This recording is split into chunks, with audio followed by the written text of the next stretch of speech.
Ngayong araw nga mga kabakeks, samahan nyo nga ulit ako sa iilang gawain ngayon sa aking tahanan pero hindi nauubos. Pero bago nga tayo magsimula mga kabakeks, tayo nga muna magpasalamat sa Panginoon dahil tayo nga ay nagising ngayong araw na ito. At ako nga mga kabakeks ay maagang nagising at maaga na rin ako nakapagluto dahil si Kuya Bakokong ay maagang nanghingi ng almusal. Kani-kanina pa nga ako nakaluto ng aming uulamin pang almusal, kaya naman dito sa labas ay magluluto na lang ako ng sinangag na kanin at nakapagsaing na din ako mga kabakeks dahil para pag dumating si Mister ay mag-aalmusal na lang kami at sabay-sabay kaming kakain. At alam niyo naman mga kabakeks, ang favorite part ko sa araw-araw ay yung sabay-sabay kaming kakain ng almusal sa umaga. Dahil may kasabihan nga na nagsisimula ang magandang samahan ng isang buong pamilya kapag sabay-sabay ngang kumakain sa iisang hapagkainan. Kasi alam natin kapag nasa isang hapagkainan tayo, nandyan yung mga kwentuhan, tawanan, kulitan, at minsan asaran. Pero minsan syempre hindi rin mawawalan yung pikunan, aminin. Lalo pag may kapatid ka talaga matindi mang asar, tas ikaw pikunin ka, ay walk out ka naman talaga malala. Pero kahit ganun pa man, masaya pa rin talaga kapag nasa isang hapagkainan at sabay-sabay kayong kumakain. Kaya ako sa totoo lang mga kabakeks, yun talaga yung gusto ko makalakihan nila Bibi Bakekang at Kuya Bakokong.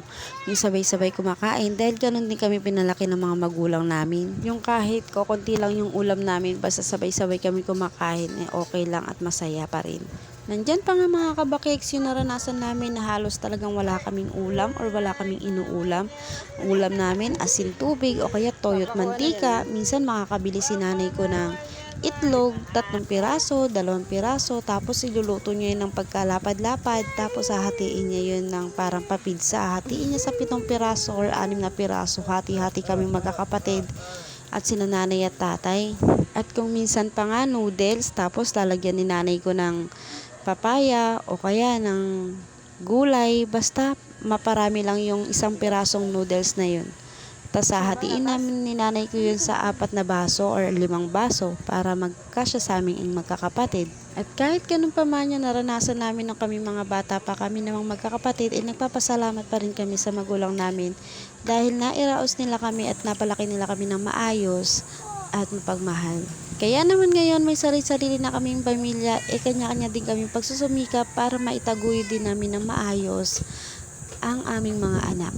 At yan nga mga kabakeks, nag-aalmusal na nga kami dyan. Tsaka kami nag-aalmusal sa harap ng bahay sa labas kasi mainit sobra ngayon sa loob ng bahay. Lalo ngayong panahon natin ngayon ay sobrang init naman talaga. Mabuti na nga lang din kahit paano ay mga puno pa rin dito sa paligid namin kaya medyo malamig-lamig pa din. Kaya nga pag tuwing almusal namin at tanghalian ay dito nga kami sa labas ng bahay kumakain. Kapag hapunan na lang ay doon na nga lang din sa loob kasi medyo malamig naman na nun at madilim naman na dito sa labas. Dahil kaming tatlo na nga lang din mag-iina ang sabay-sabay kumakain paghapunan dahil si Mister nga ay panggabi ngayon sa kanyang trabaho. At pagkatapos nga din namin kumain dyan mga kabakeks, kami nga ni Mr. Bakokong at Baby Bakekang ay pumunta nga muna kami sandali sa palengke para nga bumili kami ng bigas dahil mauubusan na kami ng bigas. Buti na nga lang din kahit paano may naisahod na si Mr. Bakokong at may pabili na kami ng bigas at hindi na namin kailangan manghiram pa para bumili ng bigas. Dahil sa totoo lang para sa akin mga kabakeks, mawalan na ng ulam, wag lang ang bigas. Dahil ang ulam, pwede yung madiskartihan kahit ano, pwede lalo sa akin kapag ako lang naman ay pwede na kahit ano sa akin. Pero ang iniisip ko na lang palagi ay si Baby Bakokong at si Baby Bakekang. Dahil si Mister naman kahit mamurahing ulam o kaya gulay ay pwedeng-pwede na rin sa kanya. Kaya naman ang palagi ko na lang talagang iniisip pagdating sa ulam ay si Kuya Bakokong at si Baby Bakekang. Mabuti na nga lang din at pasalamat ako si Kuya Bakokong ay hindi naman mahirap pakainin. Si Baby Bakekang naman ay kahit ano na lang din ay pwede na rin pakainin sa kanya at hindi rin siya masyadong maselan. Lalo at tumidede pa rin naman sa akin si Baby Bakekang. Si Kuya Bakokong kasi ay pakainin ko nga lang at paulamin ko ng itlog ay pwedeng-pwede na nga sa kanya. Pero syempre, hindi naman palaging itlog pinapaulam ko kay Kuya Bakokong. At eto nga, nang makauwi nga kami, si Kuya Bakokong ay nagre-reklamo nga kay Papa niya dahil gusto niya nga kuhanin yung cellphone ni Papa niya at nagagalit niya sa akin. Niloloko-loko ko pa nga siya dyan, kaya nga sinisigaw-sigawan niya din ako. Natatawa na nga lang din ako sa kanya. At dito nga pagkabigay ko nga kay daddy kay Baby Bakekang nakatulog din naman agad kaya kinuha ko na nga din at ililipat ko nga sa duyan para makakilos na din ako sa bahay. Mabuti na nga lang din at nakatulong din to si Baby Bakekang at makakapaglinis na rin ako sa kusina.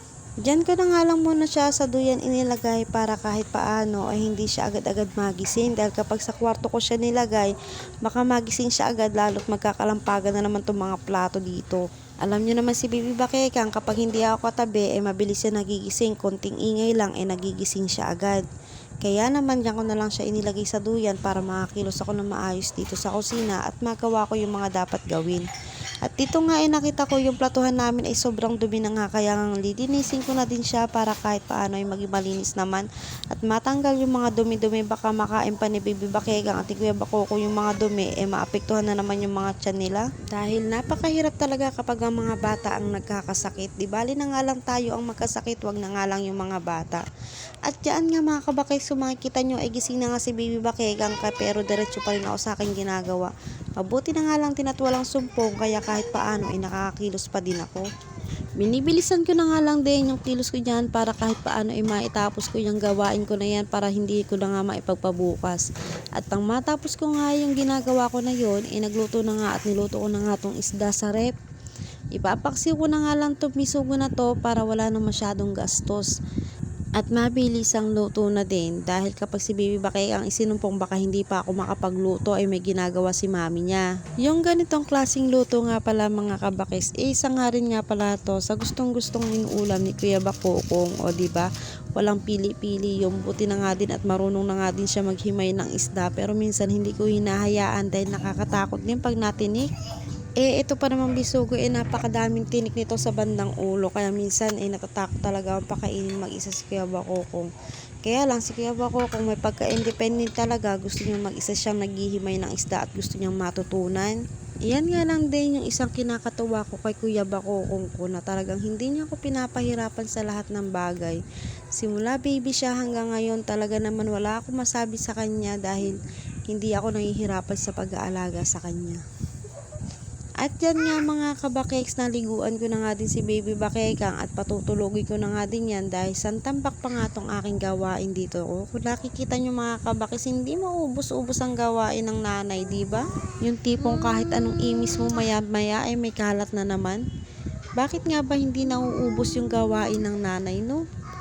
Mabuti na lang kahit paano merong gantong cute na baby, nawawala yung pagod mo paminsan-minsan. At dyan nga mga kabakiks, tingnan nyo, nakikipagkulitan nga siya dyan kay papa niya, oh.